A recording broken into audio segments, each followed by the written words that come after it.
আপনি কি আমারে ধমকি দিতেছেন? আমি উনার লগে কথা কইতেছি, আমি আমার বড়, আমি আপনার লগে কিসের কথা কই? উনি বুঝতেছেন উনি আমার কাছে কথা বলবে, কথা বলবে, উনি এখানে জবাব দিতে ওনার সাথে আমরা একটা কথা বলি না, আমরা একটা কথা বলি, উনি কেন উনি আসি জবাব দেয় কেন?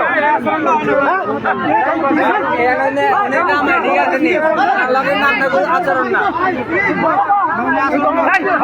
আমরা কেন জবাব দিচ্ছি? আমরা কথা বলি না, আমরা একটা কথা বলি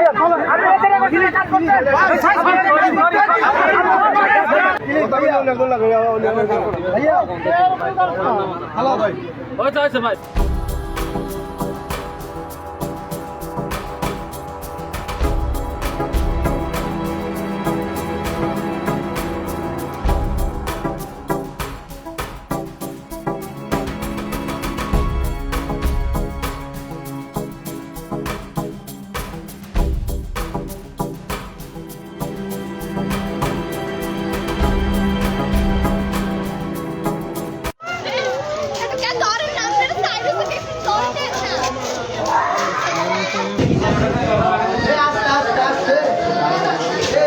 আসলে আমি খাওয়া অবস্থায় দুলে উঠিয়ে সিস্টের তো উঠিয়ে যাই, বলে যে খাওয়া এদেরকে পরে শিক্ষা দিব, কই পরে আমি ধর একটু রাগারাগি করছি, পরে বলেছি ওই স্টেজের মাসে ঠেলে আমার টোকা খুঁজে দিচ্ছে, আমার বাড়ি দিব আর কি।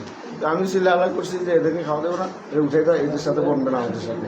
পরে চিল্লা করি, মহিলা টকা করি, এরা দিয়ে আমার বিয়ে হয়ে গেছে, আমরা লই যাবো, আমরা বই থাক, আমরা টানিয়ে চলে যাই। আমরা এই তর্কাতর্কি ছেলে বড় ভাই লাভ ব্যবহার করছে, এই খাওয়াটা পুরো স্টেজটাই নষ্ট করে দিয়েছে। এসে ছোটো লোক বড়ো লোক মানে কী খাওয়াইছে সব বলি খাওয়া, যেটা পাকাই নেই খাওয়া। আরেকটা দুইটা লোক আসছিল, দুইটাই লোকটা বেশি করছে, পুরো স্টেজটাই নষ্ট করে দিয়েছে। আমার প্রথম থেকে আমার 200 লোক প্রায় খাওয়া শেষ। 200 লোক খাওয়া শেষ হওয়ার পরে এই ছেলের পক্ষেরা আমাদের পরে আসছে, আসার পর তাদের প্রায় 2 বছর খাওয়া শেষ হয়ে গেছে। খাওয়া শেষ হওয়ার পরে এই কী করছে, ছেলের বড় ভাইটা আইসা বলতেছে, আমরা হাত ধরে বলছে যে খালু এটা কি খাওয়াইলেন, কি পাক করলেন, এই আমার এই সমস্ত লোক কি আর জীবনে কখন আপনার বাড়িতে আসবে? আমি তো হতভম্ব হয়ে গেলাম। মানে এরকমভাবে সে বলতেছে, মনে হয় যেন আমি আর নাই। আমার এভাবে সে তখন আর আমার কোনো কথা নাই, আমি দাঁড়ায় তামসা দেখতেছি তাদের যে এই পরিস্থিতি। বাদ বাকি আমার এই ভাইয়ের সাথে এরপরে আরও কি আমার অন্যান্য এই আত্মীয় স্বজন সাথে, আমার জামাইয়ের সাথে এই নতুন জামাই উঠে লাভ দিয়ে উঠে ওই কি বাঁশ নেয় বা ধর মার বিভিন্ন ধরনের কথাবার্তা বলতেছে। কি ব্যাপার?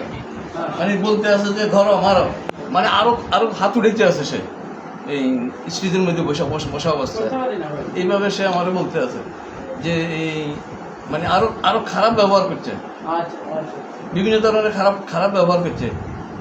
আমরা নাকি ভালো না, আমাকে আচার আচরণ ভালো না, পশুর মতন আচার আচরণ, বিভিন্ন ধরনের এগুলো সমস্ত কথাবার্তা বলছে।